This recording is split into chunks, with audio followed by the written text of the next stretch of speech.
So hello everyone, my name is Upagor. I am currently a pre-final student at IIIT Himachal Pradesh.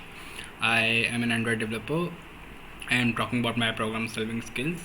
I am a people-led code forces. I have solved around 300 plus questions on Leetcode, around 150 plus questions on GFG, and around 150 200 questions on CodeChef.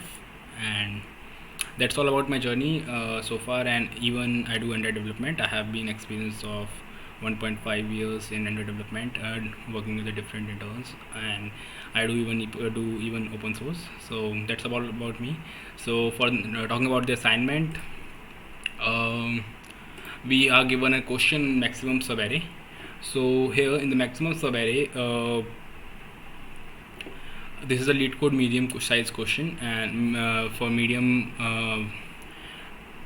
I'll rate this like this should not be medium. This should be on easy to medium side. When we are talking about optimizing this, but if it, I guess the brute force method is very easy and it is very intuitive.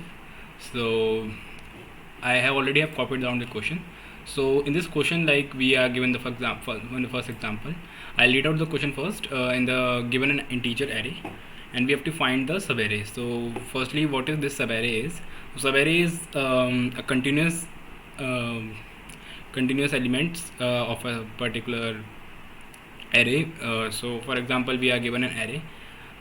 We can pick out a particular set of integers from it or elements from it such that they are continuous. For example, if I am picking out element at any index of 5, so I can take elements at index 4 and index 6, but it's not like that if I am taking an element at index 5 and I am saying that I won't be taking index of 2 and 3 and I can directly take 2 index of 0 or 1. So that is not possible. So in the simple way, I'll be saying that the kind of mathematical term, that if we are choosing I and j such that all the elements between I and j should be contained in a subarray. If we that array is called a subarray. So if we are finding a subarray of particular array, so what we'll be doing, we'll be choosing an I, we'll be choosing a j under the bound limit of 0 to n, and then it should come inside and such that all the elements between 0 to I to j should be covered in that particular array. If it is having that, then we will be calling it subarray. So for this, we will be finding a from the question itself, the subarray itself, we will be getting the first intuition that what we can do, we can be finding this all the subarrays of this particular thing of an array, and as soon as we find all the subarray, simultaneously we will be finding the sum, and then we can just note down the maximum largest sum, and then we can return that particular thing. So for generating all the subarray of this particular array, we have to take n square. We'll be having a n square complexity. For example, like if on this minus 2, I can make a pair with minus 2 1, and then I can make a pair with I'll choose this j to be over here. That I can make this pair as well. Then I can make this pair as well, and then this pair as well, and then this pair. So you can like see that we can have this pair, this pair, this pair, this pair. Okay, so and after this, so this is the you can see even like this is going like this. So it would be n square complexity, time complexity would be n square, and we can do in a highly optimized space. So we can take an O of 1 space, like we can just maintain a variable sum and a variable answer. So, okay, so in the sum we'll be starting from here, we'll be starting sum 0, then we'll be keep adding to this, and as soon as we get the sum, we'll be taking the maximum of the answer and the sum.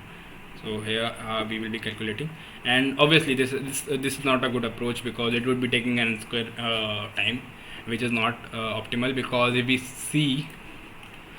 see we have this 10 raised to power 5, so 10 raised to power 5 multiplied by 10 raised to power 5, it could be 10 raised to power 10, and that is not an proper way, and I guess it will give a TLE. So how we can do it, because even like the number is in range of 10 raised to power 4 to 10 minus 10 raised to power 4, so we have to do a sum, and that will definitely give a TLE.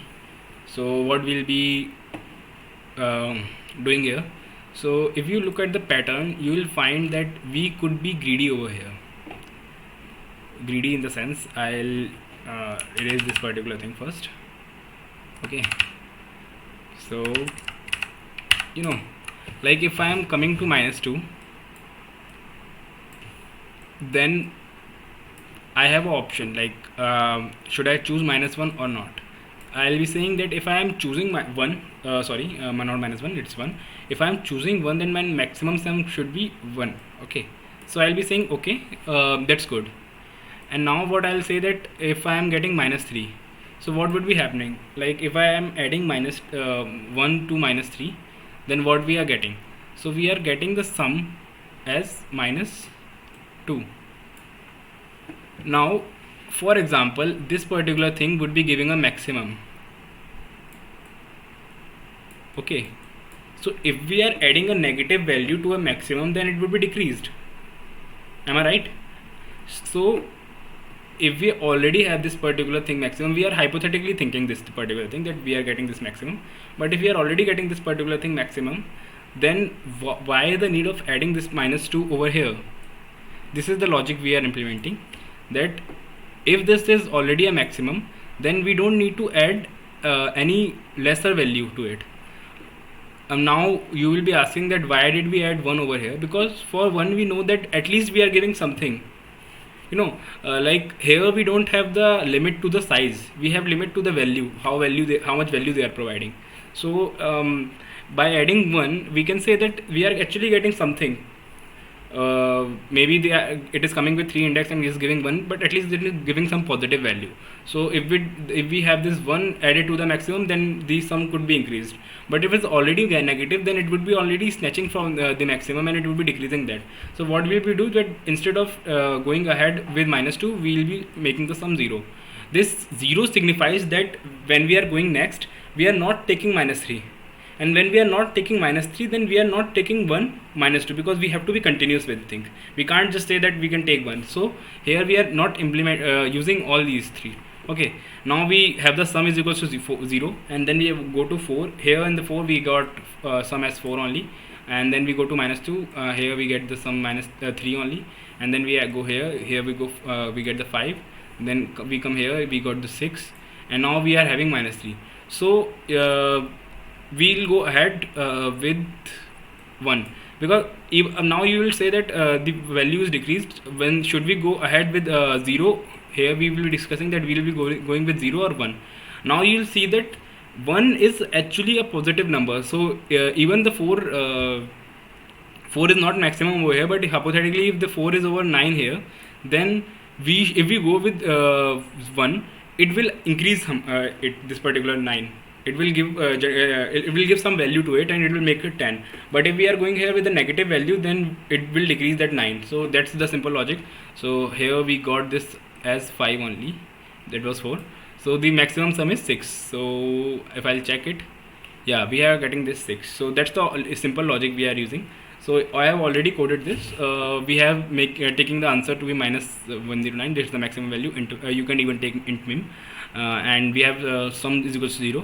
What we are doing, that we are incrementing the sum by x. That is if we are running a for loop, and then we are checking that maximum value is greater is 0, or like we are just checking the maximum value here, max value. And then here we are checking that is it getting negative, sum is getting negative.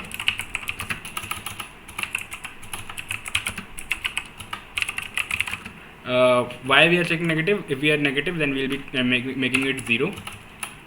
Checking contribution. Okay, and then we are returning the sum. So that's all the sum. If I'll just run this, it will definitely pass, but I'll still run it and submit it. So yeah, here it is passing, and you can see that it's giving correct solution. So that's all from my side. Thank you.